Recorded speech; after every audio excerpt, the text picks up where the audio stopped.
If you haven't seen part 1, this is a continuation, teardown and rebuild series on the 2.0T TFSI. We've been working on this side. All we did was take the cases and the camshaft bridge off the timing. We have not taken the timing off yet. The accessory bracket is missing. This is the flex fuel model, so it does not have power steering. It's got an electronic power steering rack. So the AC compressor went right here. The alternator went right here. The oil filter went right here. Oil cooler went right here. Water pump.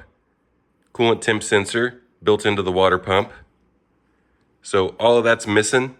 Now let's take off the flex fuel aluminum intake manifold. This is the charge air temperature sensor. These like to come apart and break. They're very brittle. They don't necessarily go bad, but I suggest replacing it because all you have to do is bump it and it pops apart. This is the purge valve.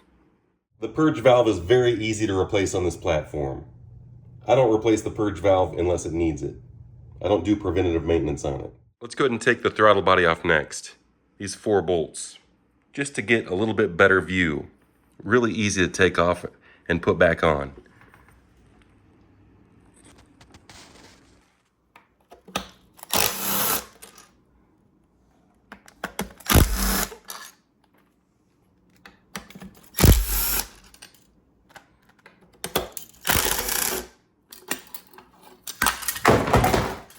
In most cases, you can reuse this metal gasket unless it's falling apart.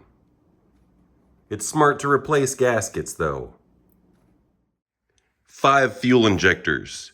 The cold start injector is in the middle, right here. And then the normal direct injected fuel injectors going straight into the cylinder. And the 2-piece manifold with the tumbler flap position sensor. And then this is the vacuum diaphragm for the tumbler flaps and the vacuum solenoid for the flaps. That's all the electronics we have right there, besides the stuff I already talked about. High pressure fuel pump sensor and then low pressure fuel pump sensor. And since this is just right here, that's the camshaft position sensor. Now we'll take off the 10mm nuts on either side and all of these T30s. So I'm going to go ahead and take this stuff out of the way because the intake manifold is going to be coming off here shortly. And this is a vent hose through the evap that goes to the turbocharger. And carefully snap it loose on this plastic connector that I can barely get to. Right there. Pinch and pull. Go ahead and just get that out of the way for now. We'll take the turbocharger off as well. But this little vent hose, very common. It's all broken inside there. Got my Koken set up here. There's a magnetic bit insert there. So this is very handy. When you're working on this in the car, it's hard to get to this nut once you get it loose. But with this Koken setup, it captures the nut in the magnet. How nice is that? Especially on this back one. It's really hard to get this nut without it falling down.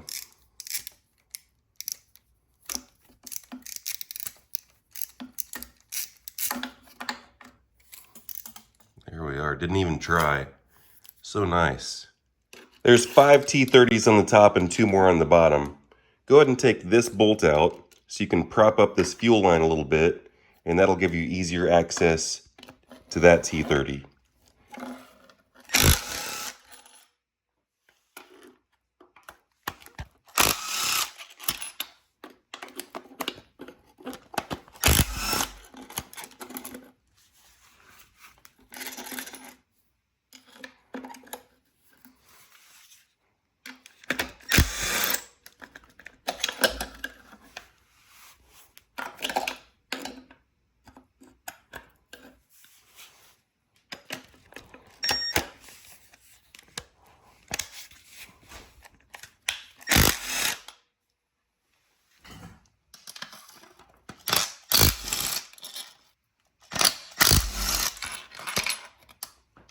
me go ahead and push this connector down here because it's going to be in the way. We still have to take off this fitting for the fuel line underneath the intake manifold.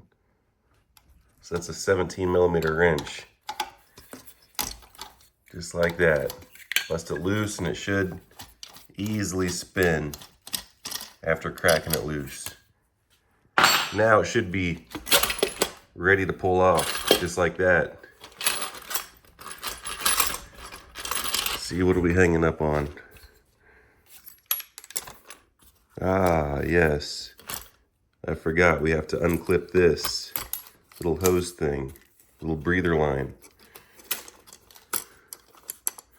We'll clip that back on later.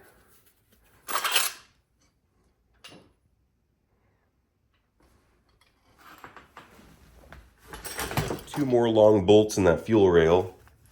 Let's crack those loose. And since we didn't take that breather off, we gotta do something with this pipe. I normally take this breather off first, so let's practice with this and see if we can just finagle this thing out of the way. These clips take 2 hands to release. Very tricky. You know, it's gonna be too much of a pain. Even though this is on a swivel, if I really wanted to set the camera up, I could pop that off. I really could do it. Maybe I'll get a pick for one side. It's right here. And now I just need to get the other side disengaged. Like that. And then, first, I did not do this. Someone had this thing apart before and they mangled this connector for the high pressure fuel sensor. Anyway, let's try to pull this thing back a little bit now and see if we can actually even get this thing apart with this breather pipe still connected. Probably not, because this is sliding up.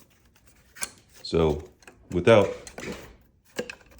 stressing stuff out, it's smart just to take this breather off next.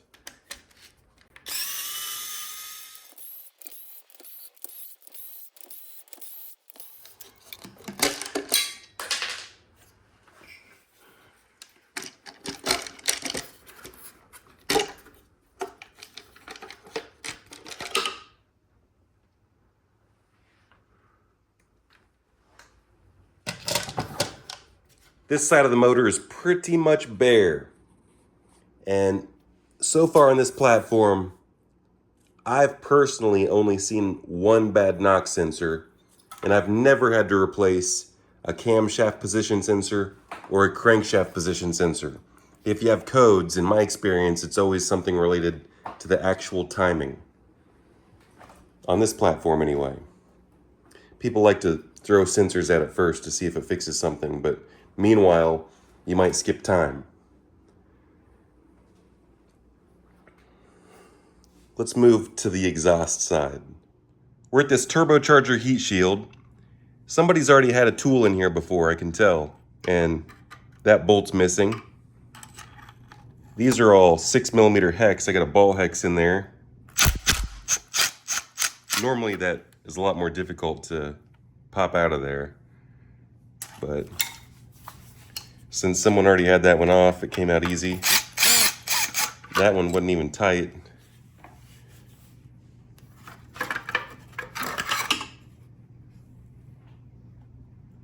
Let's get these turbo lines off. That bottom bracket may be next.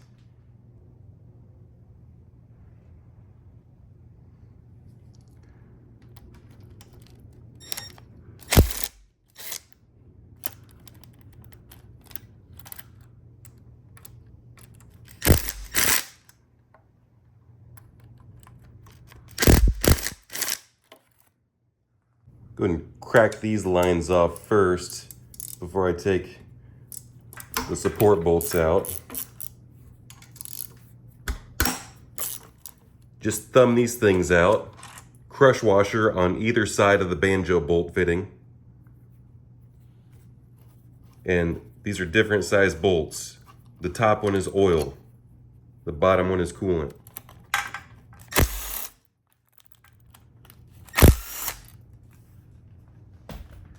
Now we can take the oil feed line and carefully swing it down and rotate it and pull it.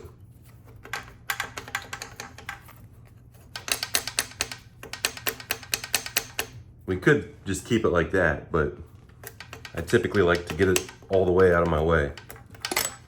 Right there.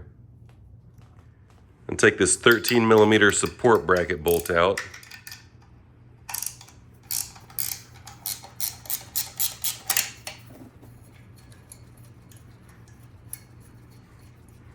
And then you don't have to get the top bolt out.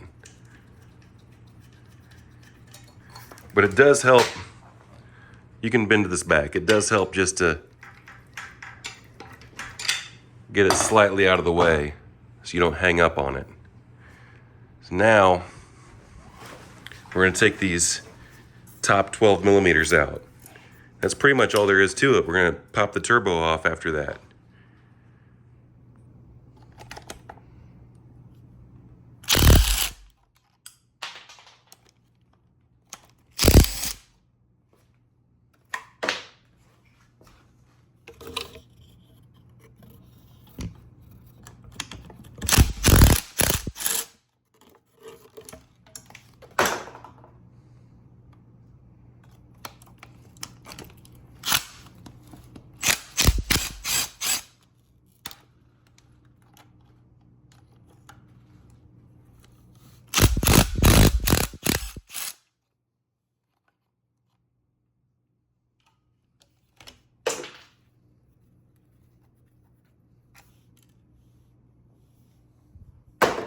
I think this one might be loose. I'm just gonna rattle it a little bit. Okay, typically here's what you have to do. You have to put a pry bar right there, flathead screwdriver right there. And now I'm gonna put it right here, give it just a little bit of help.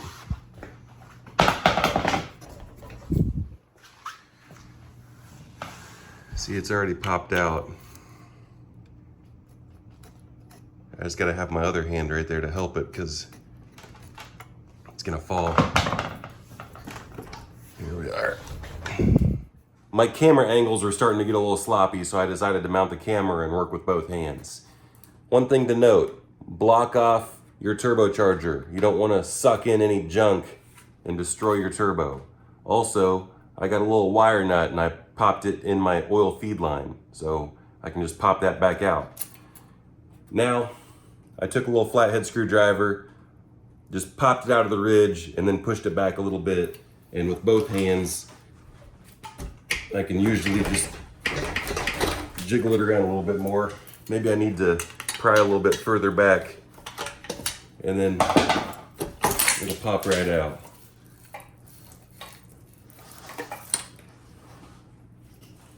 I only took out these top 5, but if you want to make your life a little bit easier, you can loosen these 2 nuts and take off the back one. You can put the whole turbocharger back on like this as well though. You don't have to take off these bottom blocks at all. A lot of times these fall apart. Well, it is starting to fall apart right here.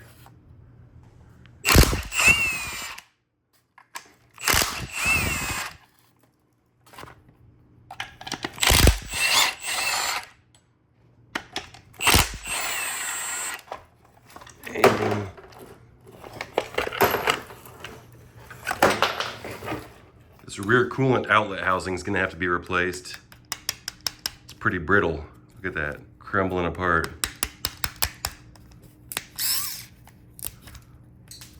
Not going to trust that.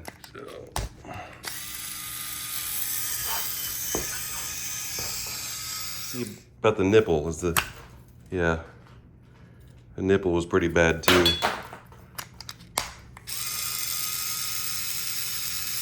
What about the inside?